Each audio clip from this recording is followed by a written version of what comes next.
Bonjour, bienvenue. Alors là, je vais m'attaquer à un gros sujet qui va peut-être nécessiter peut-être plusieurs épisodes pour vraiment aller en profondeur dans tous les aspects que j'aurais envie d'aborder. Mais là, on va faire quelque chose d'assez général pour donner, on va dire, des bases directrices pour les personnes qui voudraient, par exemple, voilà, pouvoir améliorer leurs finances ou pas pouvoir attirer ce que vous désirez dans la vie. Là, on va voir comment on peut attirer l'abondance, comment fonctionnent entre guillemets les lois de l'attraction, si je puis dire.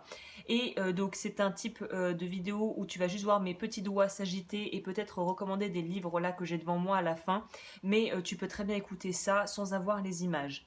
Donc, je mettrai aussi le minutage, la minuterie juste en dessous dans la barre de description, en dessous du nom de ma chaîne. Il suffira de cliquer dessus. Si tu veux sauter certains passages et aller directement à ce qui t'intéresse, tout sera vraiment détaillé dans la barre d'infos, également avec les ouvrages et les vidéos et les textes que je vais probablement aussi écrire pour pouvoir pour que voilà, te permettre de les utiliser si ça te parle.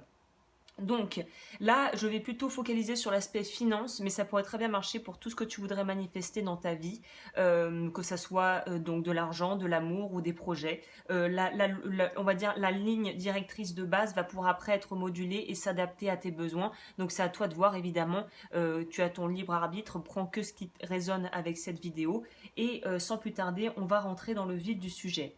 Donc, ce que les gens, en tout cas moi, pour ma part, ce que j'ai pris beaucoup de temps à comprendre, et une fois qu'on a compris ça, ça change tout, c'est qu'il faut savoir que même si on est conscient et qu'on fait des actions conscientes, entre guillemets, parce qu'on a l'impression que si j'ai envie d'aujourd'hui de prendre le chemin de droite, je prends le chemin de droite. Si aujourd'hui j'ai envie de manger une salade opinion, je mange une salade opinion.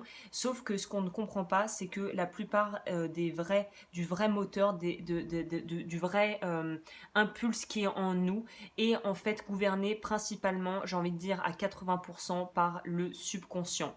Donc en gros, on est très très peu, même nos choix conscients sont téléguidés par des choix subconscients ou inconscients.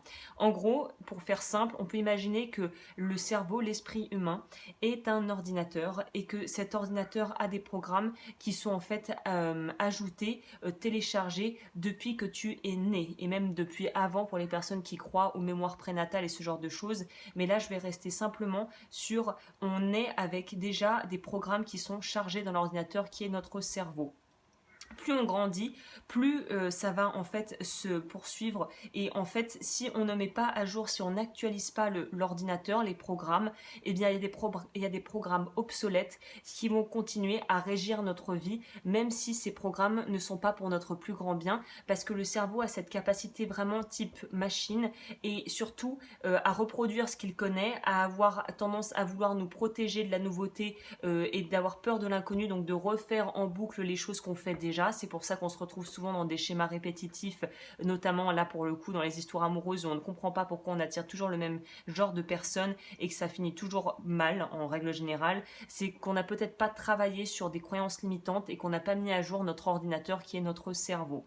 Donc en fait, il faut comprendre aussi que le cerveau ne fait pas la différence entre le rêve et la réalité. C'est-à-dire que pour lui, si par exemple je te dis de penser à quelque chose, je me souviens plus, c'était un exemple comme ça, mais en gros, si je te demande de penser à quelque chose de jaune et que je te dis de penser à un citron, eh ben, tu vas voir le citron et si je te dis d'imaginer que tu prends une rondelle de citron dans ta bouche, si tu t'arrêtes un instant, que tu fermes les yeux et que tu te concentres, tu vas ressentir peut-être même cette acidité qui est propre au citron dans ta bouche.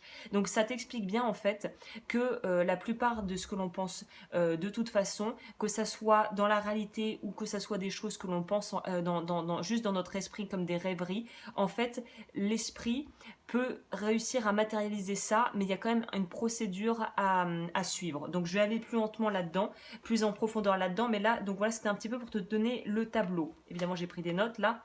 Donc, le gros du gros pour pouvoir manifester ce que tu veux et attirer l'abondance dans ta vie, et notamment par exemple les finances, améliorer tes finances, ça va être de reprogrammer ce petit cerveau.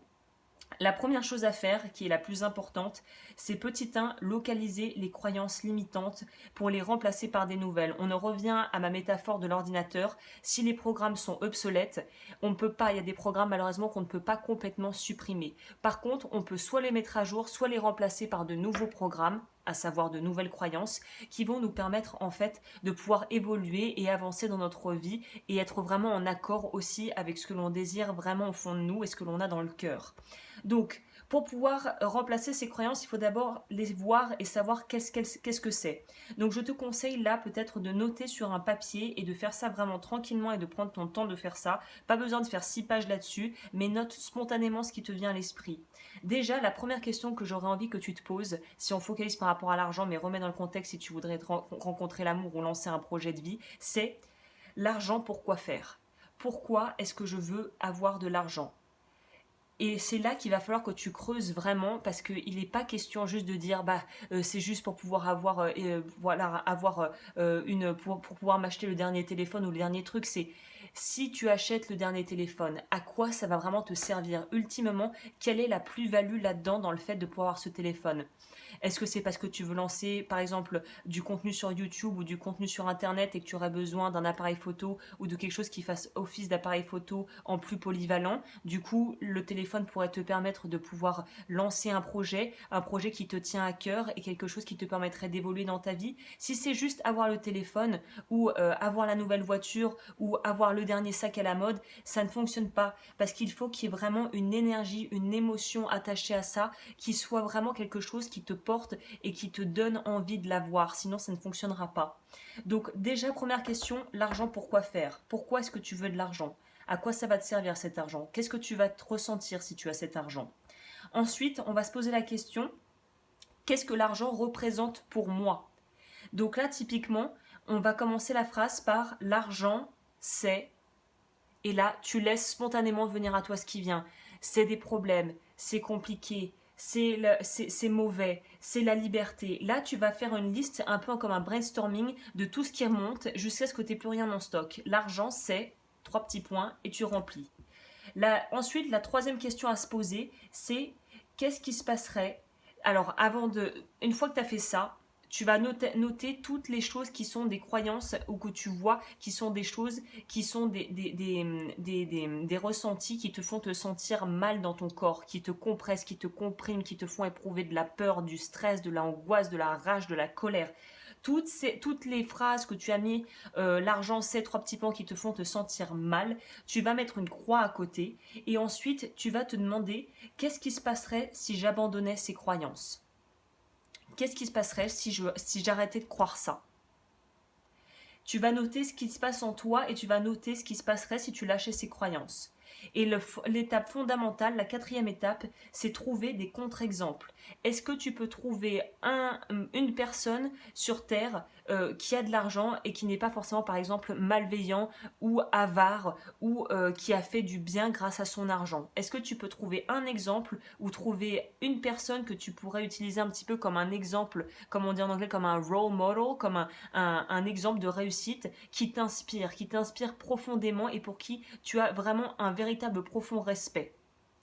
C'est très bien aussi de trouver un exemple de quelqu'un qui t'aspire à faire aussi bien que lui ou qu'elle et qui te permette vraiment de vraiment contrecarrer toutes les croyances limitantes que tu as par rapport à l'argent et la façon dont on peut l'utiliser ou mal l'utiliser. Parce que la chose que j'ai pas précisée par rapport à l'argent, ce n'est que de l'énergie. Je sais que ça paraît bateau de dire ça. Si tu veux pousser, je te conseille de regarder des vidéos sur la physique quantique. Tout est énergie, tout est vibration. Ce qui veut dire que l'énergie n'est qu'une forme de vibration et que l'argent n'est qu'une forme d'énergie et de vibration. C'est tout. C'est qu'un moyen d'échange. Donc, plus tu focalises sur l'aspect vraiment matérialiste plutôt que sur l'aspect qu'est-ce que l'argent pourrait apporter dans ma vie et comment faire pour pouvoir être branché sur la station radio de l'abondance financière et l'argent, toute la difficulté va résider là-dedans. De changer ce que tu penses, de changer ce que tu vibres dans ton corps par rapport aux émotions, par rapport à l'argent, pour pouvoir devenir un aimant à argent. Voilà. Ensuite, après avoir petit 1 localisé les croyances et commencé à trouver des contre-exemples et pouvoir commencer à reformuler ça, ce qui va nous aider dans cette direction, c'est les mantras et les affirmations. On sous-estime beaucoup ça, on a tendance à croire que c'est du chiquet, que c'est du blabla, que beaucoup de coachs et de gens en développement personnel parlent de ça et de psychologues, mais je te conseille vraiment d'essayer et de te faire un avis vraiment en ayant essayé parce que c'est redoutablement efficace. Comment formuler des mantras et des affirmations? Ce sont des choses donc, que tu vas te répéter au moins idéalement 2 fois par jour. Le soir avant d'aller te coucher devant le miroir après t'être brossé les dents, le matin en te réveillant et en allant te brosser les dents ou te laver le visage ou faire tout ce que tu as à faire, matin et soir, pendant au moins un mois. Je sais, c'est pas très agréable, mais il faut que ça devienne quelque chose qui fasse partie de ta routine. Il faut que ça s'imbrique dans ta routine de vie et que ça soit aussi automatique que de te cligner les yeux. Il faut vraiment que tu sois très assidu par rapport à ça. Tout le succès réside dans la persévérance et la diligence de faire les choses vraiment tous les jours. Ça, c'est très important. Pour faire des mantras et des affirmations. Tu peux en trouver des toutes faites sur YouTube, tu peux en trouver même sur un Google, je suis sûre que tu pourras trouver. Je ferai probablement un épisode là-dessus, que je dédierai à ça dans un autre épisode. Mais là, si tu devais formuler quelque chose, parce qu'il faut savoir que si tu lis ou tu écoutes des mantras ou tu récites des mantras de personnes, mais que ça ne vibre pas avec toi, que ce n'est pas en résonance avec qui tu es, que ça ne te fait éprouver rien à l'intérieur, ça ne va pas fonctionner aussi bien. Donc c'est pour ça que c'est mieux de faire du sur-mesure et de vraiment choisir les mots que toi tu utiliserais. Il faut que ça te ressemble au maximum. Donc pour formuler des affirmations, il faut que ça soit à la première personne, je. C'est parce qu'il faut laisser le libre arbitre aux autres. Donc tu n'inclus dans les affirmations que toi. Il faut que la phrase soit faite au présent, préférablement avec un verbe d'action. Et que ça te fasse ressentir quand tu dis ces choses, une véritable émotion de bien-être, d'expansion, que ça te fasse ressentir en fait ce que tu aimerais ressentir quand tu auras ce que tu veux avoir en imaginant que tu l'as déjà. C'est ça le plus dur et c'est ça le gros travail au départ, c'est d'arriver à se poser et même si on a du mal à y croire au début, d'essayer de s'ouvrir à la possibilité qu'on peut l'avoir et mieux encore qu'on l'a déjà. Donc au début ça va être très difficile, donc au début il va falloir très clairement, pendant à mon avis les 2 premières semaines, voire le premier mois, parce qu'il faut faire ça plus sur la durée, mais au moins pour le premier mois, même si tu crois absolument pas à ce que tu racontes, continue. Continue, continue, continue, et tu vas voir, plus tu le fais, le cerveau est un muscle, plus tu le fais, c'est comme un sport, ça va devenir de plus en plus évident, de plus en plus facile, et tu vas t'auto-laver le cerveau positivement en fait. Ça va vraiment être un lavage de cerveau positif pour remplacer jour après jour les croyances limitantes par d'autres croyances. Ensuite, on passera après, parce que les mantras, c'est une forme de faire, mais il y a d'autres choses qui vont permettre après de passer à l'action, mais je reviendrai sur ça plus longuement. Le petit 3 que tu peux faire, c'est très important de faire ça en complément des affirmations et des mantras que tu peux trouver qui peuvent, voilà, trouve ce qui résonne avec toi. C'est évacuer la charge émotionnelle que tu as dans ton corps, que tu as stocké, qui sont liées à l'argent. Parce que là, évidemment, je focalise sur l'argent. Comment on fait ça? Je te mettrai en barre d'infos exercice de tale chaleur sur les émotions. C'est vraiment hyper basique. Tu vas encore peut-être te dire, oh là là, qu'est-ce que c'est que ça? Je te conseille de faire l'exercice sur la peur pour lâcher la peur. Parce que tant que tu as de la peur, tu vas vibrer en fait trop bas et ça va t'empêcher de te brancher sur la radio abondance.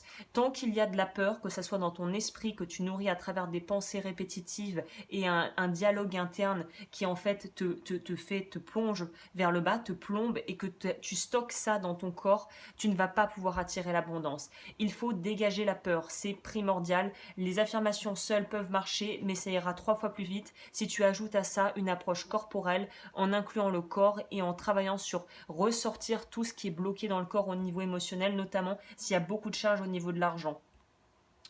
Ensuite, une autre option, la 4, c'est le tableau de visualisation. Beaucoup de vidéos là-dessus, peut-être que j'en ferai une. Moi, j'ai envie de vous dire, suivez votre feeling. Tout ce que tu as à faire, c'est prendre une feuille, potentiellement une feuille A3, grand format. Tu prends des photos qui t'inspirent dans des magazines ou t'imprimes des choses que tu trouves sur Internet ou sur Pinterest et tu mets ça dans une pièce, déjà, qui n'est pas forcément accessible à tous ou toutes, et tu mets ça dans un endroit, idéalement, je dirais, dans le miroir de la salle de bain, si tu as un espace sur le mur ou quelque chose dans ta salle de bain pas un endroit où tu sais que où tu vas passer devant automatiquement. Quelque chose qui, pareil, va permettre au subconscient de pouvoir absorber les nouvelles choses et vu qu'il ne fait pas la différence entre la réalité et le rêve, plus tu vas t'abreuver d'images et d'informations et que tu vas te dire des choses qui vont te permettre d'aller dans le sens où tu veux aller, qui sont alignés, ça c'est important, sur des vrais profonds désirs qui vont te faire te sentir une expansion dans le cœur et dans ton corps, et ben ça va t'aider grandement. Le cinquième point, c'est la gratitude, très important. C'est un des points les plus vitaux qu'il faut aussi que tu te mettes à vraiment nourrir. C'est comme les mantras, ça peut même d'ailleurs être imbriqué dans les mantras. Il faut que tu éprouves de la gratitude, même si au début tu n'y crois pas. Pareil, au début tu vas probablement être très sceptique, c'est comme un muscle. Tu vas commencer à la salle, tu commences pas avec les gros poids de 15 kilos ou de 50 kilos. Tu commences avec du 2 kilos et déjà tu transpires. Là c'est pareil, on commence avec des choses simples, mais c'est sur la durée et sur la constance que tu vas pouvoir voir le fruit de tes efforts. La gratitude, le mantra que je te propose, c'est dès que tu te réveilles le matin, pareil, matin et soir si possible, au moins une fois par jour, remercier la vie. Remercie la vie pour la nourriture que tu as, pour les habits que tu as, que tu sois en bonne santé, que ta famille aille bien, que tu aies les ressources pour avancer, que tu aies un toit au-dessus de la tête, que tu aies de l'eau chaude. C'est vraiment, on va sur du très très basique. Remercie la vie pour ce que tu as. Même si tu dis, mais oh, j'ai la maison, j'ai des hypothèques, j'ai des prêts à rendre. Non, ça, justement, tu laisses de côté et petit à petit, tu remplaces ça par merci pour ce que j'ai. Merci la vie. Merci Dieu si tu crois en Dieu. Merci l'univers. Le merci, le pouvoir du merci est absolument incroyable. Ceux qui veulent pousser plus loin, dès que vous avez des pensées négatives qui remontent ou que vous êtes en présence de gens négatifs, d'ailleurs je vous conseille de vous éloigner des gens qui justement entretiennent le même genre de schéma de pensée que vous et qui sont dans un sentiment de pauvreté et de manque. Essayez d'éloigner ces gens le plus rapidement possible parce qu'en fait ils vont pas vous aider à avancer, ils vont vous faire vous rester à leur niveau. Donc c'est là aussi où il y a aussi enfin plus que parfois, souvent un trait à faire au niveau de ces relations par rapport aux personnes qui ont un mauvais regard sur l'argent et qui diabolisent l'argent parce que ça va pas t'aider de rester avec des gens qui ont ces énergies là. Donc il y a aussi un changement de non seulement de pensée et de programmation de l'ordinateur, donc du savoir-faire, mais généralement ça va aussi impliquer de devoir changer d'environnement et de t'éloigner. Si tu veux pas vraiment les couper de ta vie, ces gens, dès qu'ils commencent à parler de l'argent ou de choses, c'est dur la vie, regarde dans le monde, tout va mal, c'est la crise, tu t'éloignes. On peut parler d'autre chose s'il vous plaît, où tu t'absentes pour aller aux toilettes ou prendre un verre d'eau, et toi tu arrêtes de manger, de t'abreuver de ce genre d'informations. La phrase par rapport au mantra gratitude que je recommande, qui marche très très bien: je me détache et me déconnecte de tout ce qui n'œuvre pas à mon plus grand bien. Je demande que tout ce qui n'œuvre pas à mon plus grand bien soit écarté de moi et quitte ma présence, ma maison, mon esprit, mon âme et mes corps énergétiques. Je suis puissant, puissante. Je suis libre. Je suis entouré par ce qui œuvre et sert à mon plus grand bien. Je suis en sécurité. Je suis aimé. Je suis protégé. Simple à dire le plus souvent possible et tu vas voir les résultats très vite. Ensuite, les choses que je donne en plus, c'est du bonus, mais si tu veux vraiment aller encore plus vite, la 6e chose que je peux proposer, c'est le TAT, Tapas Acupressure Technique, et l'EFT, la libération émotionnelle des émotions par l'EFT, qui va en fait consiste à stimuler des méridiens sur le corps et sur les yeux et le visage, qui vont permettre en fait de pouvoir reprogrammer le cerveau encore plus vite. Pareil, l'EFT potentiellement, c'est que ça soit les séances de TAT. Je te conseille le TAT parce que je l'ai essayé et c'est juste radical. Il faut que tu fasses le TAT avec ma relation à l'argent. Je mettrai le lien juste en dessous. 2 fois par semaine pendant au moins 2 mois. Je sais, mais il faut vraiment essayer de s'y tenir et d'être très rigoureux parce que ça va vraiment t'aider. Désolée pour ça. Donc le TAT, c'est 2 fois par semaine pendant au moins 2 mois et tu vas voir que ça va libérer des choses, c'est inévitable et il n'y a pas besoin d'y croire, juste de suivre le protocole et de s'y tenir et tu vas voir que les choses vont commencer à bouger et moi je l'ai testé et j'ai vraiment vu la différence. Si tu veux en plus de ça aller encore plus vite, l'EFT en ciblant sur des vidéos d'EFT qui vont travailler sur ta relation à l'argent, je mettrai si je trouve des vidéos d'EFT pour pouvoir t'aider si tu veux faire ça et essayer. Et là, en plus, là, la 7e technique, ça serait la technique du verre d'eau. J'ai fait une vidéo sur le sujet que je mettrai probablement dans le i et en barre d'infos si tu veux aller voir toute la procédure. Le verre d'eau aussi, c'est un bon complément. En petit 8, il y a aussi l'idée d'action dont je parlais quand on doit formuler ces affirmations. Il y a l'idée d'action, c'est-à-dire qu'il faut que tu sois aux commandes de ta vie, il faut que tu sois vraiment responsable à 100% de ta vie. Pour être responsable, ça veut dire qu'il faut que tu lâches ton statut de victime et le dialogue qui va avec. Qu'est-ce que je veux dire par là? Que si tu restes assis sur ton fauteuil à attendre que ça tombe du ciel, tu peux attendre très longtemps. Il va falloir mettre en action, et c'est pour ça qu'une des étapes qui va permettre de mettre les choses en action, pour moi, et qui est le plus à notre portée, c'est la lecture, parce que tu envoies un message à l'univers que tu as envie, et tu envoies un message à ton subconscient que tu as envie d'apprendre, que tu as envie de changer les choses, que tu as envie de te mettre dans une énergie, que l'intention que tu poses est de changer les choses. Donc même s'il va y avoir peut-être des résistances au début, ce qui est tout à fait normal, tu vas planter la graine du changement qui va pouvoir se développer et être arrosé par rapport à tout ce que tu fais. Les affirmations, les mantras, la gratitude, l'EFT, le TAT, toutes ces choses-là. Donc là, ce que tu peux faire, c'est commencer à lire. Quitte à même lire les livres audio et les écouter la nuit en boucle quand tu dors. Vraiment t'imprégner à fond d'informations qui vont pouvoir t'aider à avancer. T'envoies un signe à ton subconscient que tu es prête à aller vers le changement. Donc c'est là que je vais aller sur le sujet des bouquins. Alors ce que je peux te recommander, Tu vas tout déchirer de Jen Sincero, très très bon livre si tu veux commencer à changer une vie bloquée et à transformer ta vie et à améliorer ta vie si tu as l'impression que ça ne te convient pas ce que tu vis actuellement. Ensuite, nous avons, ça c'est en anglais seulement malheureusement, mais c'est un super bouquin si tu parles anglais, Money, a Love Story, Untangle Your Financial Woes and Create the Life You Really Want. Donc ça je m'inspirais pour prendre des choses qu'elle donne parce que ce livre est une petite pépite. Kate Northrup. Ensuite, on a malheureusement qu'en anglais How to Get Out of Debt and Stay Out of Debt and Live. Gerald Mundis, super bouquin notamment pour les gens qui sont en difficulté financière. Très très très bon livre, malheureusement qu'en anglais. Père pauvre, Père riche, il est disponible en français celui-là et en audiobook de Robert Kiyosaki. Donc ça c'est un must-read, c'est un basique que toute personne devrait lire. Celui que j'ai prêté à ma voisine c'est Napoleon Hill, le secret de la réussite, quelque chose comme ça. Je mettrai de toute façon tous les liens en barre d'infos si tu veux te les procurer. Et ça aussi, je ferai probablement, tu vois, je vous ferai un podcast spécial affirmation que tu pourras écouter, réécouter. Ce livre est une mine d'informations. Les lois dynamiques de la prospérité de Catherine Ponder, un classique. Je te recommande chaudement de te procurer ce livre. Je mettrai tout en barre d'infos comme je viens de le dire parce qu'il y en a d'autres que j'ai pas là sous le nez mais que j'ai lu qui sont bien. Si tu veux pousser, super bouquin qui améliorera grandement ta vie, c'est sûr. Serge Kahili King, La Huna, le secret hawaïen ancestraux pour les temps modernes. Ce truc est une mine d'informations, même au niveau spiritualité. Je te conseille fortement de lire ce livre. Et ça aussi, pour comprendre le cerveau et comprendre comment fonctionne notre ordinateur là-haut, là, Biologie des croyances de Bruce Lipton. Must read, je te conseille fortement de t'inscrire et de lire ce livre, il est super.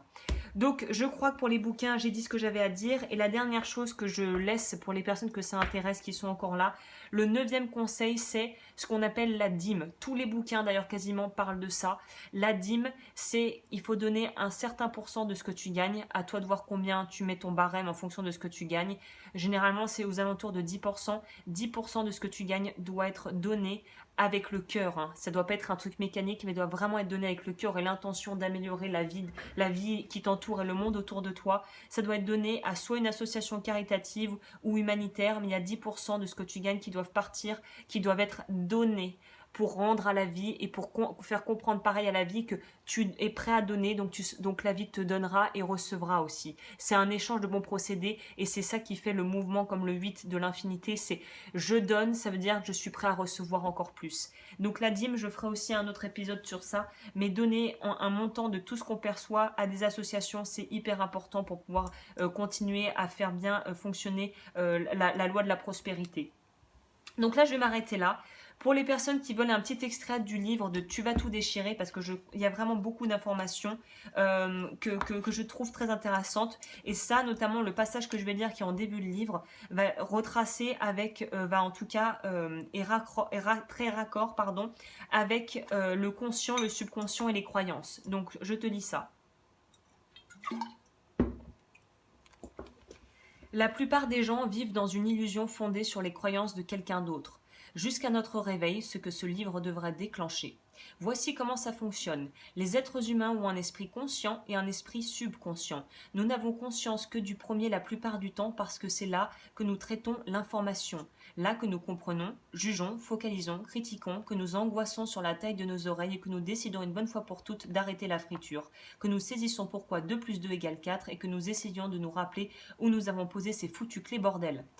L'esprit conscient est une sorte de surpersonne performante et implacable, constamment en mouvement d'une pensée à l'autre, ne s'arrêtant que quand on dort, mais reprenant derechef dès que l'on ouvre les yeux. L'esprit conscient, autrement dit le lobe frontal, n'achève son développement que quelque part autour de la puberté. Notre esprit subconscient, lui, est la partie non analytique de notre cerveau. Il est parfaitement développé dès notre arrivée sur Terre. Il n'est qu'affect et instinct, crise de colère stridente à se rouler par terre au milieu d'un supermarché. C'est aussi là que nous stockons toutes les informations extérieures collectées lors de notre petite enfance. Notre subconscient croit en tout, car il n'a aucun filtre. Il ne connaît pas la différence entre le vrai et le faux. Si nos parents affirment que personne dans la famille ne sait comment gagner de l'argent, nous les croyons. S'ils nous prouvent que le mariage consiste à se taper dessus, nous les croyons. Nous les croyons bien quand ils nous racontent qu'un gros type en costume rouge descend par la cheminée nous apporter des cadeaux. Alors comment ne pas croire en toutes les autres âneries dont ils nous abreuvent ? Notre subconscient est comme un gamin ignorant, car, et ce n'est pas une coïncidence, il reçoit le gros de ces informations quand nous sommes précisément cela, des gamins ignorants, puisque notre lobe frontal, la partie consciente de notre cerveau, n'est pas encore entièrement formée.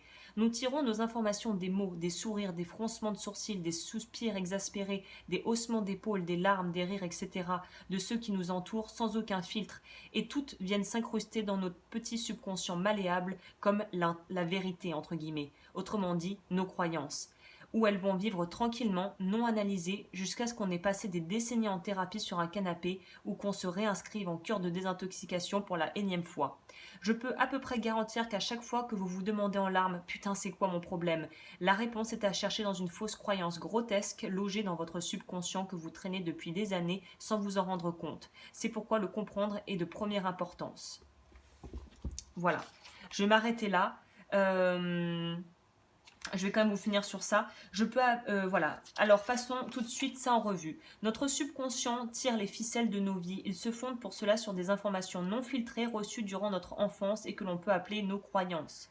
Petit 2, nous sommes la plupart du temps aveugles à ces croyances subconscientes qui pourtant nous gouvernent. Petit 3, une fois notre esprit conscient bien développé et enfin au travail, peu importe sa taille et son intelligence, peu importe ce qu'il prétend, il sera toujours contrôlé par les croyances que nous trimballons dans notre subconscient.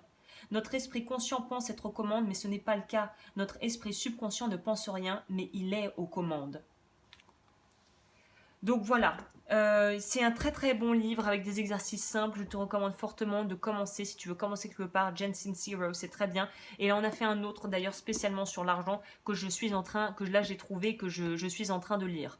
Donc voilà, je m'arrête là. J'espère que cette vidéo aura pu t'aider. N'hésite pas à la partager si tu penses qu'elle peut aider d'autres gens, à liker, à t'abonner à la chaîne. Et moi je te retrouve très vite pour de nouvelles vidéos et de nouveaux podcasts.